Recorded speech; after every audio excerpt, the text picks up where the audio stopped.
All right, you guys, before we get into today's episode of the pod, you guys have to subscribe because I'm looking at you and you are not subscribed to the channel yet. And also you have to hit the notification bell because you're not going to know when I post if you don't have notifications when I post. And then also share the video, you guys, so all your family, friends, anybody you may know can tune into this podcast. And then also like the video so I know you guys are liking these episodes. And then also comment down below who you guys would like to see on this podcast. It could be anybody. Just let me know.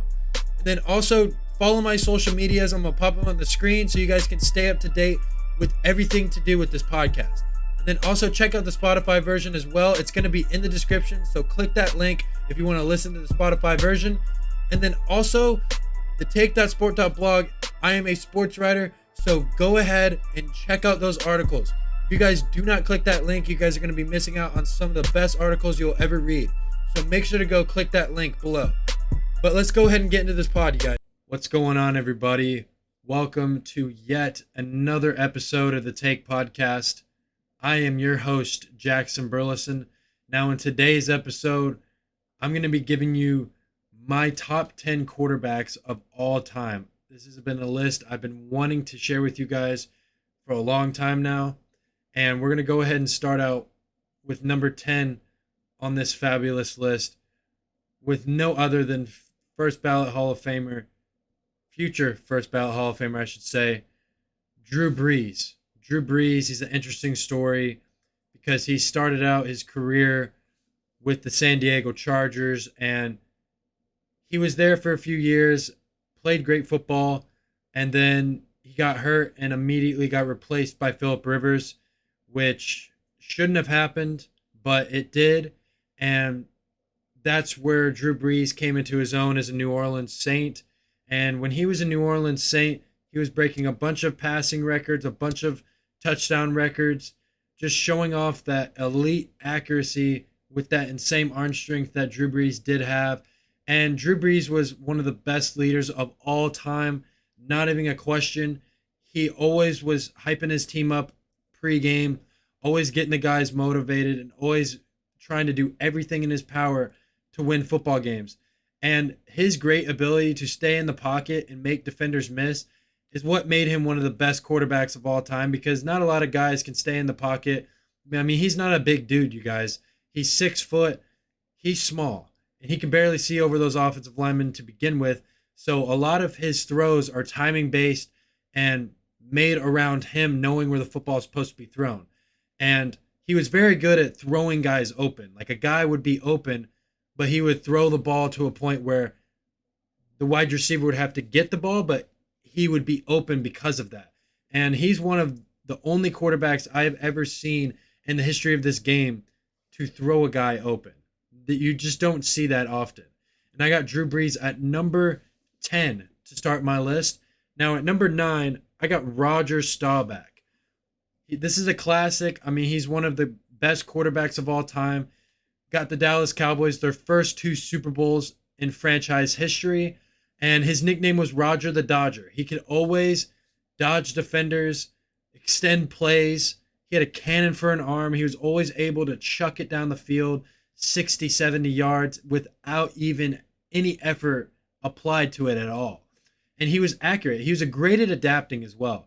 If the play wasn't there at first, he could always sit in the back of the pocket, run outside the pocket, wait for the play to develop, and then throw a good ball.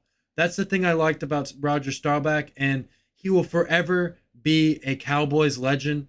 And him and Tom Landry were one of the best coach and quarterback duos of all time. I just love, when you go back and watch Roger Staubach, you think to yourself that his game could translate to now. I mean, he's got that ability. He's got that arm strength. He has that. He's a very mobile quarterback.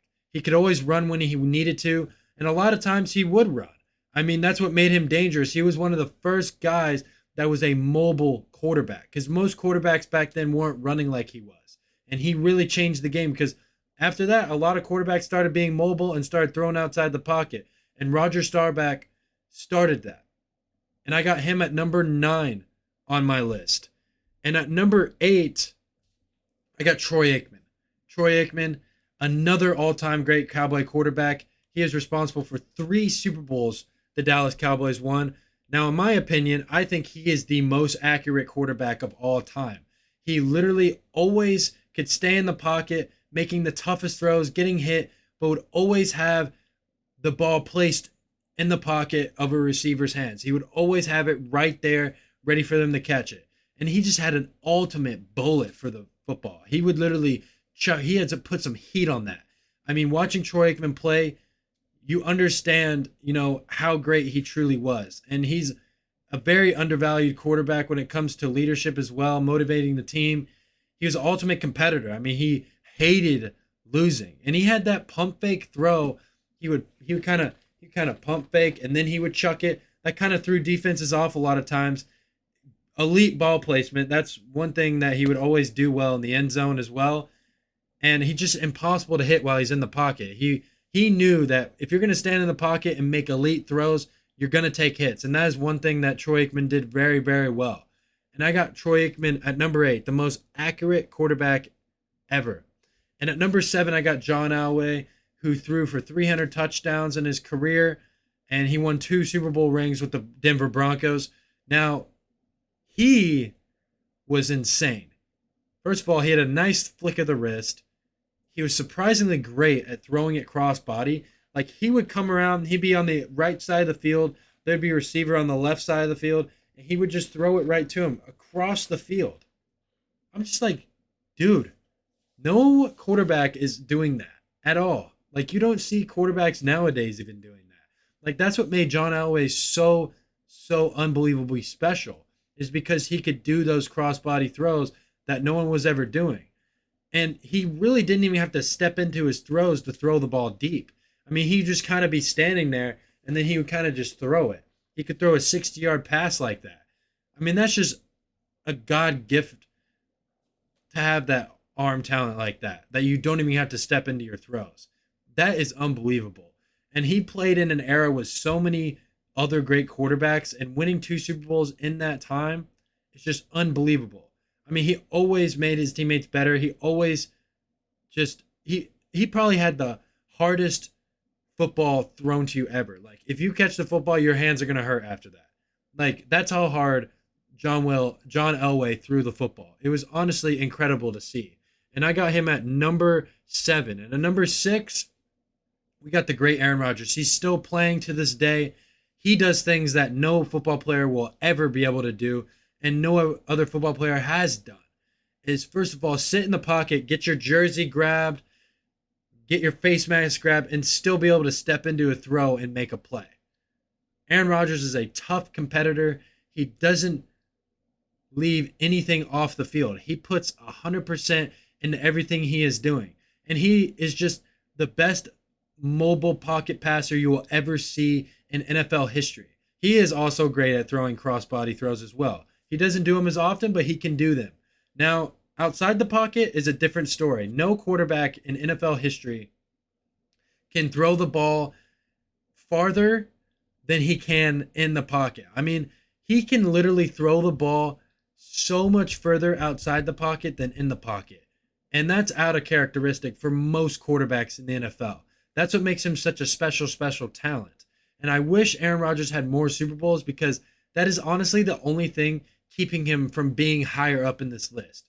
That is why I have Aaron Rodgers at number 6, just because of the Super Bowls. It's not because of his skill set. He is very good at everything he does. He's very elite at the back shoulder throws. That is something that he is amazing at, especially in the end zone. You see that all the time with hitting Devontae Adams a few years ago when they were doing that. That is what Aaron Rodgers' specialty is.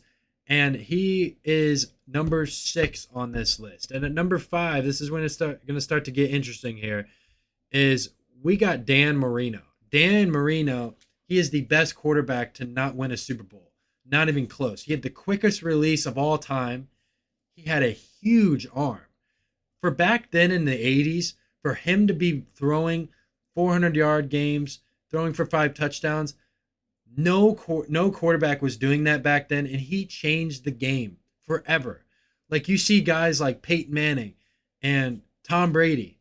When you watch those two guys, and if you've watched Dan Marino before, you look at those two guys' games and you say, wow, they play very, very similar to Dan Marino did.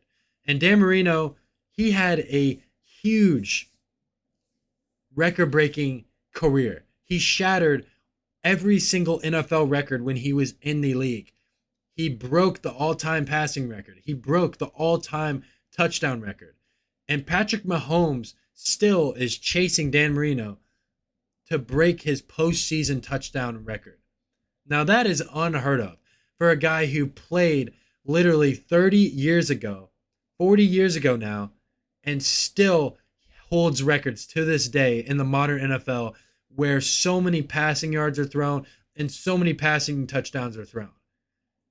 I mean, that is honestly incredible. He is one of the most polished quarterbacks in college football history to ever come into the NFL. No quarterback will be drafted and be as polished as he was because no work needed to really be done to his game. He could play his rookie year and keep that same skill set and not have to get any better, and he could still probably be a Hall of Fame quarterback. Most quarterbacks in the NFL back then were trying to get to that level in their 8th season in the league. As for Dan Marino, he came out of the University of Pittsburgh and knew right away that everyone knew he was going to be a great NFL quarterback. He's probably the most talented quarterback of all time. Like, his velocity on the ball was unprecedented, and he would do things that no other quarterback could ever do. He's the most pure passer any quarterback has ever done. Any quarterback, no one can compare it to the passing of Dan Marino. Nobody. Like, just pull up the stats of him back in the day and go watch the tape. I mean, he could literally, he said this before. Dan Marino, I think he could throw for 65 touchdowns in the season in this modern NFL. Because back then, you just didn't have the control at the line of scrimmage. The coaches were kind of calling the plays. And that was the key difference. Imagine if Dan Marino could call audibles all the time and change plays. That would change everything that an offense would do, and especially for Dan Marino. So I got Dan Marino at number 5, who honestly laid the foundation for all these guys I'm about to list above him, because he could truly be higher up in this list. He just has 0 Super Bowl guys. That's it. That's it. But at number 4, I got the great Brett Favre. Now, we all know he has a bazooka of an arm. He played better in the biggest moments ever. He had an insane ability to extend plays. He did have 1 championship ring with the Green Bay Packers, and he was thrown into the fire at the beginning of his career. I mean, the starting quarterback above him got hurt. He comes in, wins the football game on a game-winning drive. He was always clutch. That is one thing about Brett Favre, was that in the biggest moments, you could always count on him to win the game and get it done. And Brett Favre will also go down as one of the most talented quarterbacks of all time, just naturally talented. Like, he just comes in and knows what he's doing. Like, you just don't see that. He broke multiple passing records while he was playing. He threw for over 71,000 yards passing, 508 touchdowns with a 62% completion percentage. That is unprecedented for any quarterback, especially for in the early 2000s. Brett Favre, he laid the foundation for a lot of these guys, and his arm was, man, I really want to sit here and say Brett Favre had the best NFL arm of all time. I think that's very accurate and very true to say this. And I have Brett Favre with the greatest arm in NFL history at number 4 on my list. And at number 3, I got the great Peyton Manning, who you guys all know. He is one of the greatest quarterbacks of all time, obviously. But one thing about Peyton Manning that really kind of separates himself from any other quarterback on this list is that he made the audible and taking control at the line of scrimmage more prominent in today's NFL game.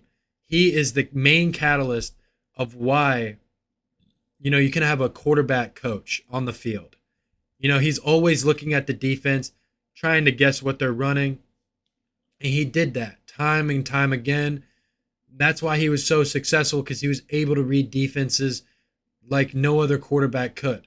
And for him to be in a position to, be the first quarterback of all time to do audibles constantly, every single play at the line of scrimmage, and those adjustments work, is unbelievable. That will forever be one of the greatest things any NFL quarterback could have done, because giving the quarterback control at the line of scrimmage is very, very important, in my opinion. And, reading the field is also very important. Peyton Manning was a master at reading the field, going through all his progressions, and placing the ball in the perfect spot. He had every single thing you could possibly do for a pocket passer. He is the best pocket passer of all time. I think Peyton Manning is definitely up there with Tom Brady in pocket passing. That is just my opinion. In the Omaha, you still see quarterbacks using that to this day. That is a cadence he created. You still see that transcending into other quarterbacks, other offenses, game plans, and he holds the record to this day for the most yards in a single season and the most touchdowns in a single season. His records will be very difficult to break. And Peyton Manning is at number 3. And at number 2, we got Joe Cool, Mr. Joe Montana, Mr. 5 Super Bowl rings, the catalyst of the West Coast offense. He is the first quarterback of all time to create the player of, a quarterback can run outside the pocket and still make plays happen. He was the master at making plays happen consistently outside the pocket. He could extend plays for as long as he needed to. And he was just a perfect quarterback. He could make any throw, and he was very good at throwing off his back foot. That is one player I can say that about. Most quarterbacks are not good at throwing on their back foot, but Joe Montana, he was amazing at it. And without Joe Montana, there would be no West Coast offenses in today's NFL. Nothing. And he came in as one of the first, mobile quarterbacks who could just get out of trouble easily. He was, I guess you could say, a catalyst for, being elusive in the pocket, making people miss back in the day, because no quarterback was really standing in there trying to make people miss. They would just go outside the pocket and get away. And he would step into his throws, run into his throws as well. And he changed the game. Joe Montana was the greatest of all time for a very long period of time, until Tom Brady came around, who is first on my list. First of all, I want to say this. I don't think Tom Brady is retired officially. I think he's going to come back and play. I just think his competitive edge is too much, and he's so close at 90,000 passing yards. I think he's going to want to break that record.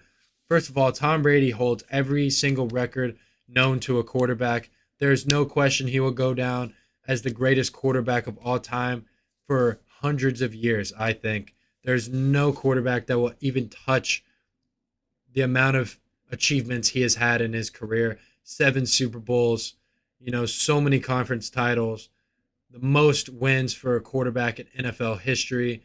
And the IQ Tom Brady has for the game is unreal. I mean, he just can go through 4, 5, 6 progressions before making a decision, and he still finds a receiver open. He's the greatest leader of all time. He is the Michael Jordan of the NFL. That is something that you will not be able to say about many quarterbacks ever. And for him to play until he was 45 years of age, 23 years in the NFL, that is 3 years older than I am, guys. That is truly special. And, even if he is done playing, sitting there, I hated Tom Brady when he was playing, but now kind of looking back on his career, you're really grateful to see a player of his magnitude play for that long. Because him and LeBron are in the same breath when it comes to longevity. For his ability to stay healthy for years and years and years, take care of his body, the difference between Tom Brady and Joe Montana is the amount of, care you could have with your body and the longevity you could have in the NFL. Because if Tom Brady played back when Joe Montana played, he would not have had a 23-year career. That is a fact. The trainers weren't as good at, healing your body up for, not insanely big injuries, but kind of micro injuries that would kind of keep you out, which Joe Montana did not have at his disposal back then. But Tom Brady will go down as the greatest quarterback to ever play this game. And there's just no quarterback you can really compare him to at all. And I hate it when all these people on ESPN are saying, so who's going to catch this guy? No player is going to catch Tom Brady. Everyone in the sports world just needs to sit there and accept that no player is going to catch him. That is the reality of it. And to cap off this list, Tom Brady at number 1, the GOAT. This has been my top 10 quarterbacks of all time list.